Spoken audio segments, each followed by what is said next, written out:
नागपुरात उद्धव ठाकरेंच्या रामरक्षा आंदोलनाची जोरदार तयारी, तर भाजपही करणार लक्ष्मी नरसिंह महायज्ञ.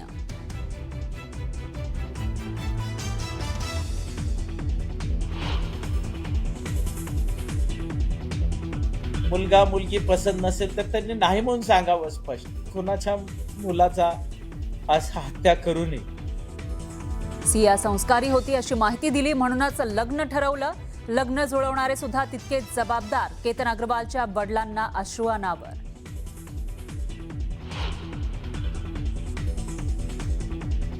माझा भाऊ आज राहिला नाही, त्याच्यामुळे माझ्या भावाबद्दल किंवा त्याच्याबद्दल झालेल्या चर्चेबद्दल त्याला आता पूर्ण विराम झालेला आहे. आमच्या संघटनेत विलिनीकरणाच्या चर्चेला पूर्ण विराम. सुप्रिया सुळेंचं मोठं विधान.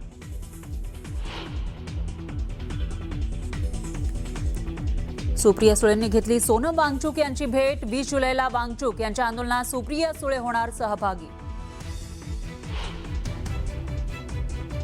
राज ठाकरेंना काही कळतं का? डबल ढोलकी वाजवणं थांबवा. सोनम वांगचूक यांना पाठिंबा दिल्याप्रकरणी राज ठाकरेंवर गुणरत्न सदावर्तेंचा हल्लाबोल.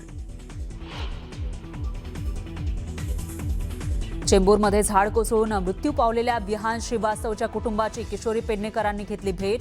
पालिकेकडून पुन्हा चौकशी न झाल्यास कोर्टात जाण्याचा श्रीवास्तव कुटुंबाचा इशारा.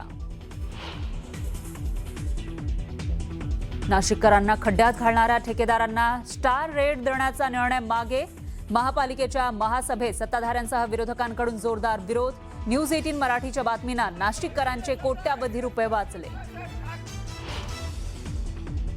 आणि राज्य सरकारचा लाडक्या बहिणींना आणखी एक धक्का. लाडक्या बहिणींना मिळणारी मोफत साडी बंद. वस्त्रोद्योग विभागानं काढला शासन निर्णय.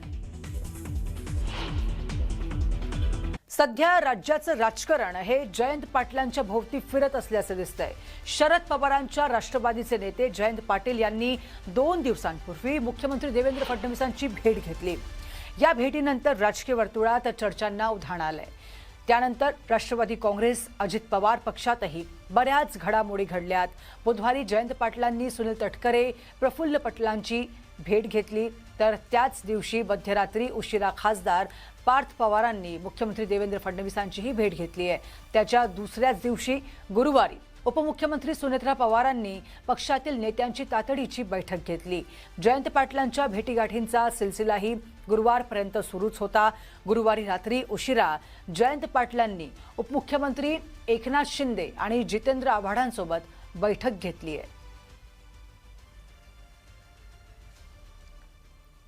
राष्ट्रवादी काँग्रेस शरद पवार पक्षाचे आमदार जयंत पाटील यांनी गुरुवारी रात्री उपमुख्यमंत्री एकनाथ शिंदे यांची नंदनवन या शासकीय निवासस्थानी भेट घेतल्यानं राजकीय वर्तुळात पुन्हा एकदा चर्चांना उधाण आलंय. विशेष म्हणजे 2च दिवसांपूर्वी जयंत पाटील यांनी मुख्यमंत्री देवेंद्र फडणवीस यांची वर्षा निवासस्थानी भेट घेतली होती. त्या भेटीनंतर राष्ट्रवादी काँग्रेसच्या दोन्ही गटांच्या संभाव्य विलिनीकरणाच्या चर्चांना उधाण आलं होतं. त्यानंतर आता गुरुवारी जयंत पाटील यांनी शिंदेंची भेट घेतली. यावेळी आमदार जितेंद्र आव्हाडही उपस्थित होते. जवळपास तासभर हे दोन्ही नेते नंदनवनवर होते. दरम्यान ही भेट नगरविकास खात्यातील आणि काही वैयक्तिक कामांसंदर्भात असल्याचं स्पष्टीकरण देण्यात येत असून या भेटीत आणखी कोणत्या मुद्द्यांवर चर्चा झाली काय याची माहिती अद्याप समोर आली नाही.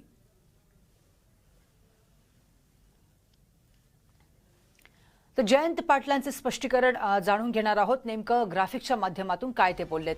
नगरविकास खात्यातील आणि माझ्या काही वैयक्तिक कामांसाठी एकनाथ शिंदे यांची भेट घेतली असल्याचे जयंत पाटील यांनी म्हटले आहे. नगराध्यक्षांच्या अपात्रतेसंदर्भात अपील केल्याचंही त्यांच्या कानावर घातलं, हेही ते बोललेत. तर जयंत पाटील यांनी स्पष्टीकरण केलेलं आहे की ते नेमके एकनाथ शिंदे यांना काय भेटले. काही वैयक्तिक कामांसाठी एकनाथ शिंदे यांची भेट घेतली असल्याचं जयंत पाटलांनी स्पष्टीकरण दिलंय. आम्ही लोकप्रतिनिधी आहोत. आमचे जे मायबाप महाराष्ट्राची आणि देशाची जनता आहे यांची कामं करण्यासाठी आम्ही निवडून येतो. त्याच्यामुळे अनेक वेळा प्रत्येक मंत्र्यांकडे आम्हाला जावं लागतं. आता आम्ही जातो, आम्ही फोटो काढतो, आम्ही ट्विट करतो. जर फोटो ट्विट केले नसते तर तुम्हाला कळलं असतं का आमची भेट झाली. मी उत्तर प्रदेशचे माननीय मुख्यमंत्री योगीजींना भेटले.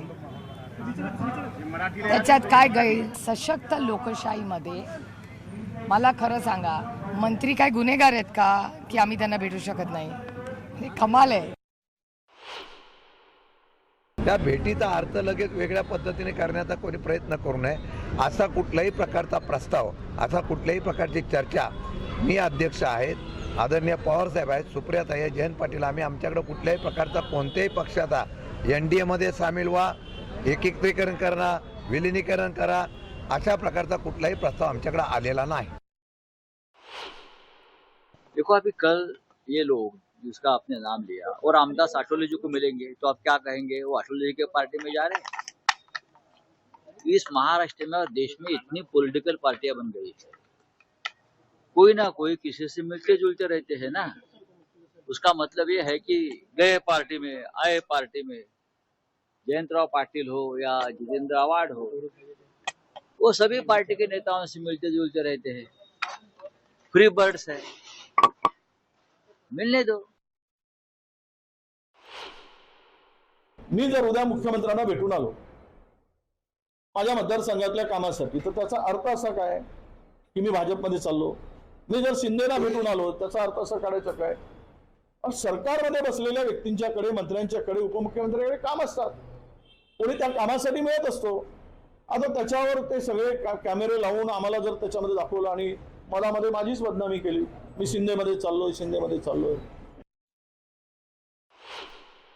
माझ्याकडे जयंत पाटील येऊन गेले. 2 तास बैठक झाली परवा एका विषयावर, वाळवा तालुक्यावर. देवेंद्रजीकडे जाणे किंवा एकनाथजीकडे जाणे किंवा माझ्याकडे येणे हे काही राजकारणाचे विषय थोडी आहेत. शेवटी राज्याच्या डेव्हलपमेंटकरता सर्वांनी एकत्रितपणे सल्लामसलत केली पाहिजे, ही भूमिका आहे. जयंत पाटील हे त्या पक्षाचे ज्येष्ठ नेते आहेत. निश्चित वर्षावर चर्चा झाली, त्यात काय राजकीय घडामोडी काय घडतायत की काय, किंवा एकनाथ शिंदे साहेबांवर बोलताना काय राजकीय चर्चा केली की काय, याचं कोणतीही माहिती जोपर्यंत मुख्यमंत्री, उपमुख्यमंत्री किंवा जयंत पाटील देत नाही, तोपर्यंत यातली सत्यता इतर काही गोष्टीवर आपण मानू नये. त्यांचं स्टेटमेंट आल्यानंतरच खरं काय काय घडामोडी घडल्या हे कळेल. म्हणून ह्या चर्चा आता सध्याच्या घडीला या अनेक पक्षाशी चालू आहेत. मुख्यमंत्री माझी लाडकी बहीण योजनेतून 52 लाख महिलांची नावे वगळण्यात आल्याची घटना ताजी असतानाच राज्य सरकारनं लाडक्या बहिणींना आणखी एक दणका दिलाय. तत्कालीन मुख्यमंत्री एकनाथ शिंदे यांनी 2023 मध्ये विधानसभा निवडणुकीच्या तोंडावर अंत्योदय शिधापत्रिकाधारक कुटुंबांना दरवर्षी एक साडी मोफत देण्याची महत्त्वाकांक्षी कॅपिटिव्ह मार्केट योजना सुरू केली होती. मात्र ही योजना आर्थिक चणचणीमुळे बंद करण्यात आली आहे. वस्त्रोद्योग विभागानं याबाबतचा शासन निर्णय काढल्यामुळे योजना बंद झाल्याचं स्पष्ट झालंय. या घटकांना दिलं जाणारं आर्थिक सहाय्य, प्रस्तावित योजनांचा आगामी आर्थिक भार आणि शासनाची इतर दायित्व या सर्वांचा विचार करून हा निर्णय घेण्यात आलाय. एकनाथ शिंदे यांची साडी वाटप योजना होती, कुठेतरी आर्थिक अडचणीमुळे बंद पडली आहे. सुरू करण्याचा निर्णय एखाद्या वेळी पुन्हा एकनाथजी करतील. आता साडीची योजना बंद केली. आता एक दिवस हे जातील दरवाजात, त्या बहिणीला ज्या पद्धतीनं फसवलं गेलंय, खोटी आश्वासनं देऊन, तर ती ताई आमची त्या साडीचा नाहीतरी त्या साड्या कोणत्या दिल्या, फाटक्यानं तुटक्या साड्या दिल्या, निकृष्ट दर्जाच्या.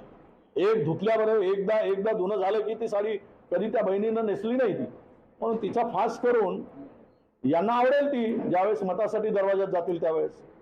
पण बनवा बनवी किती करावी या लोकांनी, याच्या मर्यादा संपल्या आहेत.